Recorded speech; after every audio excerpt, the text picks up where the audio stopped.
Jasper Mayor Terry Seitz wants more long-term planning for use of city edit funds. More on that, plus Seitz further explains his plans as he joins me for this week's Monday with the Mayor, and independent Jasper Mayor candidate Joshua Budd is tonight's Meet the Candidates guest on Inform. All of that and much more is up next here on the 18 WJTS News.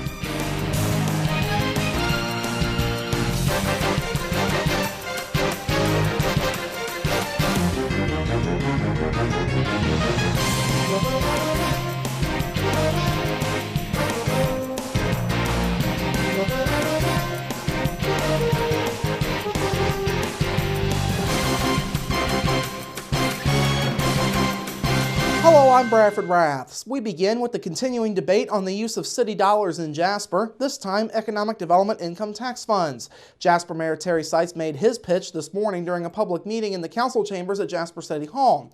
The analysis that Seitz presented, which was done by Umbaugh & Associates, states goals of leveraging city edit funds, sustaining a healthy edit reserve, and projecting the potential edit funds that could be available for the future. Mayor Seitz also pointed out that the city has been conservative with its edit usage recently. The city is projected to spend around $1.2 million of its edit reserves in 2016. The reserve is currently set to be at $4.7 million for next year, according to Clerk Treasurer Juanita Boehm. Now, several members of the Jasper City Council were on hand this morning, and the presentation was the first time that they had seen the document. Councilman Kevin Manley was among those who expressed concern, saying the 5-year timeline presented in the study is a tall order for the city to follow. It is very difficult to run a city and look out 3 years and say we're going to have this amount of money, because there's a lot of things that are happening behind the scenes that have to be discussed, because running the city is the very first thing that we're supposed to do. That's our job.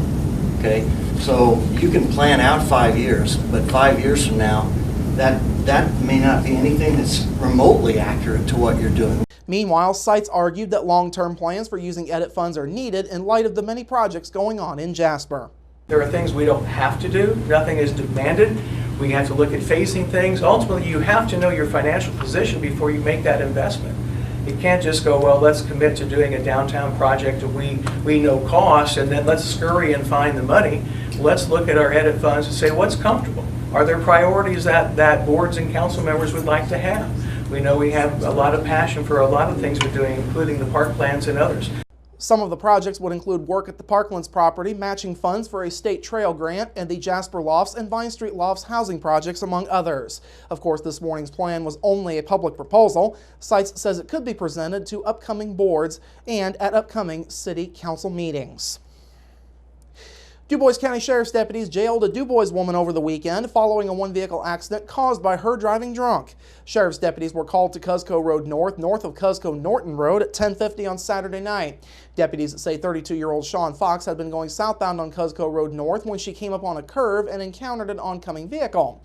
The driver of the other vehicle told police that Fox was driving in their lane of travel as she went around the curve. Fox immediately swerved to the right after crossing the center line and drove off of the right side of the roadway into an embankment. Her vehicle then rolled over onto its roof and came to rest facing south, partly on the roadway and partly in the ditch. Fox was treated on scene for minor facial injuries. Deputies found that she had been drinking, and a blood draw at Memorial Hospital found her BAC at 0.15%, nearly twice the legal limit. Additionally, she tested positive for marijuana. Fox was booked into the DuBois County Security Center on OWI charges. Sheriff's deputies were assisted by DuBois first responders, DuBois County EMS, and a wrecker from Ubelor & Sons. Though there is already a lot of investment in Jasper, as we've reported, officials are pushing for more state partnerships in the community. As part of his visit to Jasper last week, Indiana Economic Development Corporation head Jim Schellinger discussed the idea of smaller communities like Jasper being included in Indiana's newly formed Regional Cities Initiative. Of course, that initiative was part of the state's next 2-year budget that was passed in the most recent legislative session. Its aim is to fund $84 million for major projects across 7 different parts of the state.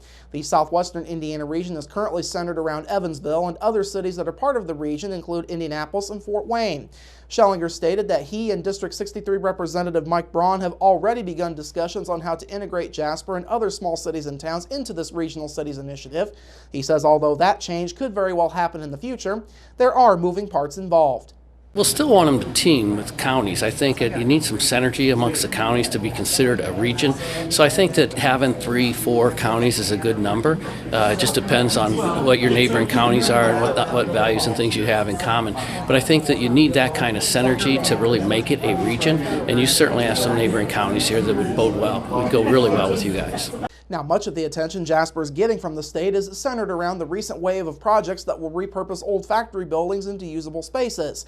Just within the past week, a total of $50 million in investments took steps forward through the Jasper City Council.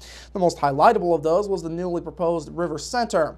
That project would invest nearly $30 million to convert the vacant former Jasper Cabinet buildings into a hotel, office space, and 75 workforce housing units. Schellinger says the ideas Jasper is coming up with are right in line with what he's seeing all around the state. They're awesome. I mean, you talk about housing and loft housing and things like that. And as an architect in my previous assignment, prior to this assignment, we took an old Bally's exercise building. We turned it into a Class A office building. And when people go through it, they can't believe it until they see the running track is still upstairs that's suspended from the ceiling. But there's all sorts of creativity you can do. And if the building has good bones, like these buildings I saw today do, they're going to be great projects for you. Schellinger was appointed as head of the IEDC back in late July. He replaced Eric Doden, who stepped down in May to take a job in his home city of Fort Wayne. And finally tonight, a special guest made a stop in Jasper Friday afternoon to tout Indiana University's success. IU President Michael McRobbie arrived at the Vincennes University Jasper campus late Friday afternoon to meet with the media and IU alumni to discuss where the university stands and what it's doing for the future.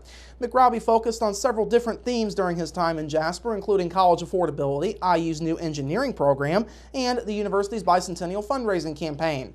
McRobbie says he remains concerned with keeping college affordable as many schools across the country are struggling with that. However, he says IU is in great shape in that regard. We have the lowest net cost of attendance of any university in the Big Ten.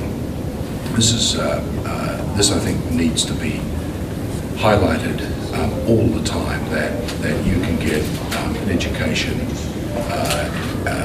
as good as any in the Big Ten and as good as any in the nation for a price that is the lowest in the Big Ten. So I think the value for money is quite extraordinary. McRobbie also touted IU's recent work in reducing student debt. Since the start of the 2012-2013 school year, the university has been sending out letters to students who borrow money to pay for college to tell them what their monthly payments would be after graduation and how much money they would owe on the whole.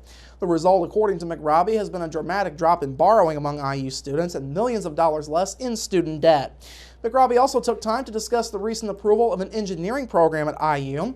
The program was approved back in April by the Indiana Commission for Higher Education and will be hosted at the School for Informatics and Computing on the Bloomington campus. McRobbie says the engineering program will play a critical part in helping development all over the state, particularly here in southwestern Indiana. It's focused on what we call intelligent systems engineering. It's not focused on the large-scale heavy-duty engineering, but it's focused on the kind of engineering that for which the Patel report indicated there was a real need in southwestern Indiana. That engineering program will begin taking students next school year. The first engineering graduates will come in 2020, which is IU's 200th birthday. And speaking of that birthday, McRobbie finally discussed IU's recently launched bicentennial fundraising campaign. He says the effort, which is known as For All, is part of a strong philanthropy base at IU and is another example of what he's seen all across the country. The critical factor that makes American higher education the best in the world is private philanthropy. The fact that there are gifts that come to institutions like Indiana University that enable people to do things that simply couldn't be done in a purely publicly funded system, like, for example, dominates most of Europe and most other parts of the world. And this fuels creativity and it fuels innovation. The For All campaign was launched late last month with a stated fundraising goal of $2.5 billion. The university has already raised more than half of that amount with the help of more than 200,000 donors. All right, coming up after the break, Terry Seitz is in for this week's Monday with the Mayor, and later, another episode of Meet the Candidates. We're back after this.